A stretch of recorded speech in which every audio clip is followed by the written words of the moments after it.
Студенты Грозненского политехнического техникума с интересом изучают военный быт. В рамках всероссийской акции «Студенческий десант» молодые люди прибыли на базу ОМОНа МВД. Здесь гостям провели экскурсию по всем объектам, включая и наиболее любимое подростками место – спортзал. Далее ребята вышли во двор, где специально для них бойцы ОМОНа разложили разного вида огнестрельное оружие, которое можно было потрогать и даже сфотографироваться на память. Но самое интересное ожидало молодых людей в помещении для стрельбищ, где опытный инструктор рассказал им о новом виде стрельбы. Скоростная стрельба производится, вот там у нас линия начерчена 5, 10, 15, 20 метров. Стреляем стрельбы из пистолета ПМ, Стечкин, Ерыгин, ГШ-18 и все остальное.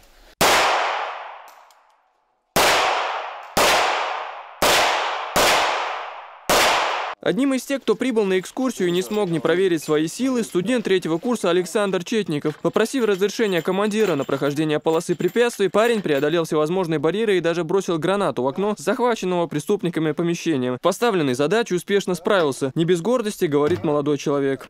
Однозначно понравилось, потому что я всю жизнь мечтал, с детства мечтал попасть в структуру и работать именно в таких органах, как, не только ОМОН, но и в МВД. Мечта была такая, и стремлюсь к этому со времен школы еще. Поступил на учебу среднего СПО Грозненского политехнического на юриста, дабы продолжить этот путь, который я хотел. Мы, ребята, побывали и в столовой, после чего направились к памятнику первого президента Чеченской Республики, героя России Ахмата Хаджи Кадырова и мемориалу памяти погибших сотрудников. Акция «Студенческий десант» завершилась совместной фотографией. Возможно, кто-то из них в недалеком будущем пополнит ряды отряда ОМОНа. Аслан Альбукаев, Абубакар Абазов. Новости.